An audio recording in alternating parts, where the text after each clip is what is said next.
Trending star Khesari Lal Yadav का एक गाना रिलीज नहीं हो पा रहा कि दूसरा गाना अचानक आ जा रहा है। जी हाँ दोस्तों, आपको बता दें खेसारी लाल यादव के फैंस इस टाइम इतना खेसारी लाल यादव के ऊपर खुश हैं कि आप लोग सोच नहीं सकते। आपको बता दें खेसारी लाल यादव का गाना एक से बढ़कर एक बवाल गाना बन रहा है और रिलीज हो रहा है। इसी बीच खेसारी लाल यादव का एक बहुत ही बेहतरीन सॉन्ग आप लोग के बीच रिलीज हो चुका है, जिस गाने का नाम है गाल कटवा जीजा। जी हाँ दोस्तों, ये गाना लगन के ऊपर बनाया गया है। हालांकि इस गाने को जितने भी शादी विवाह पड़ेगा इसमें इनका गाना बहुत ही जोर तोड़ से बजेगा। इस गाने का नाम ही लगन गाना है। जी हाँ दोस्तों, आपको बता दें इस गाने को खेसारी म्यूजिक वर्ल्ड से रिलीज किया गया है और इस गाने को खेसारी लाल यादव और शिल्पी राज ने मिलकर गाया है और ये गाना अपने में एक बहुत ही बेहतरीन गाना बन चुका है। हालांकि इस गाने को एक दिन पहले 4 बजे के करीब रिलीज किया गया था और ये गाना आते ही इतना ज्यादा व्यूज इकट्ठा कर लिया कि आप लोग सोच नहीं सकते। जी हाँ दोस्तों, आपको बता दें खेसारी लाल यादव का 1 से 2 गाने का पोस्टर फिर आप लोग के बीच आने वाला है, तो आप लोग तैयार रहिएगा खेसारी लाल यादव के गाने को सुनने के लिए। और आप लोग नीचे कमेंट में जरूर बताइएगा कि खेसारी लाल यादव का गाना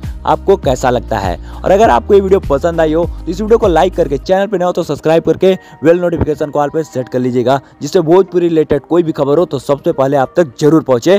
तो हमारी ये वीडियो देखने के लिए बहुत बहुत धन्यवाद। तो मिलते हैं फिर से किसी एक और नई धमाकेदार वीडियो के साथ। तो तब तक के लिए जय हिंद, जय भारत, वंदे मातरम।